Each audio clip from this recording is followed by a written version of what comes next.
अस्सलाम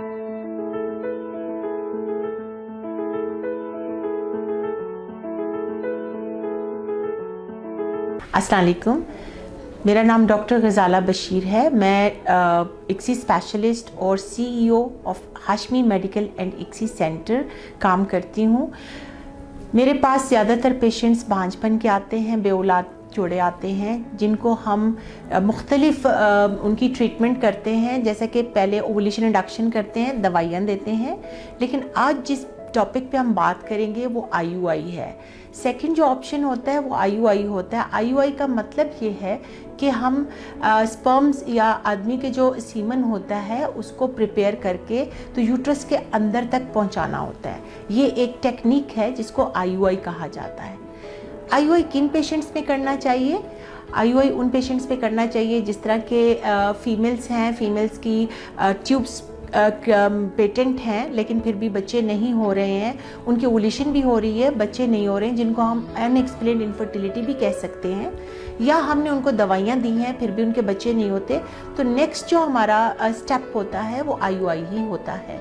और इसी तरह मेल फर्टिलिटी, मेल साइड पे अगर देखें तो मेल पार्टनर के सीमन में हल्का सा भी प्रॉब्लम अगर हो, जिस तरह के उसकी जो काउंट है स्पर्म काउंट वो लेस देन 10 मिलियन से कम नहीं होना चाहिए, थोड़ा सा अगर फ़र्क है तो उसमें IUI काम करती है।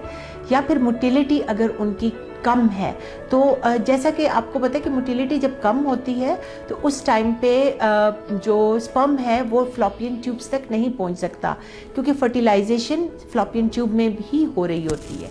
तो उसमें बेहतर ये होता है कि हम IUI करें। और इसमें यही होता है कि मोटिलिटी अगर लेस देन 5 है तो उसमें तो जाहिर है हम IUI नहीं कर सकते, उसमें हमें IVF करना पड़ता है। लेकिन अगर उससे ज़्यादा है तो हम 1 से 3 टाइम तक IUI ट्राई कर सकते हैं। अच्छा, इसकी जो पॉजिटिव होने की क्या सक्सेस रेट है, तो ये तकरीबन अगर हम देखें तो 10 to 15% इसमें सक्सेस रेट होता है। और अगर हम ओवुलेशन इंडक्शन भी साथ करते हैं, ये नॉर्मल साइकिल में 10 to 15 होता है।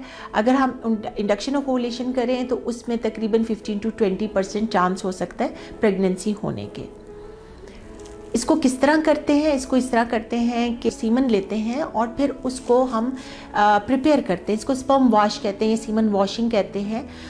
वॉश क्यों कहते हैं? वॉश नहीं करते हैं, लेकिन उसमें ये होता है कि जो सेमिनल फ्लूइड होता है और स्पर्म्स होता है उनको अलग कर लिया जाता है, क्योंकि सेमिनल फ्लूइड में कुछ केमिकल्स होते हैं, प्रोस्टाग्लैंडिन जैसे होता है वो भी इफ़ेक्ट कर सकता है, और इसी तरह कुछ केमिकल्स होते हैं जो कि स्पर्म्स को डेड करते हैं, कम मतलब उसकी जो एफिकेसी होती है उसको कम हो जाती हैं। इसलिए उसको प्रिपेयर किया जाता है और सेमिनल फ्लूइड को अलग करके और फिर उसको इंजेक्ट किया जाता है। स्टार्ट कैसे करते हैं? स्टार्ट ये है कि अगर हम खुद से उनको विद मेडिकेशन करते हैं तो पहले ओवुलेशन इंडक्शन किया जाता है, पेशेंट को डे सेकंड पे बुलाया जाता है, उसको इंजेक्शंस या टैबलेट्स जो भी उसको ओवुलेशन इंडक्शन की जाती है। और जिस वक्त एटलीस्ट 2 फॉलिकल्स अगर ग्रोइंग होते हैं तो उस टाइम पे हम उसको ट्रिगर करते हैं, जैसे कि 10वां दिन 11वें दिन ट्रिगर किया जाता है और उसको इंजेक्शन लगाया जाता है। जब उसके 36 आवर्स के बाद IUI किया जाता है और उस टाइम पे हस्बैंड का सीमन लिया जाता है और फिर सीमन को प्रिपेयर करके उसको इंजेक्ट किया जाता है। एक कैथीटर होता है, बड़ा छोटा सा कैथीटर होता है, और वो जाके यूट्रस के अंदर तक उसको इंजेक्ट कर देते हैं ताकि जो सीमन जो स्पर्म्स वॉश स्पर्म्स हैं वो फ्लॉपियन ट्यूब्स तक पहुंच सके। इसलिए अगर मोटिलिटी कम भी है उसको भी ओवरकम कर लिया जाता है।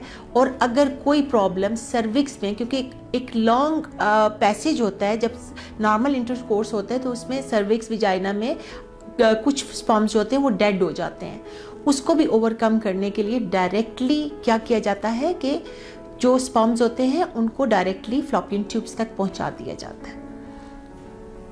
Thank you.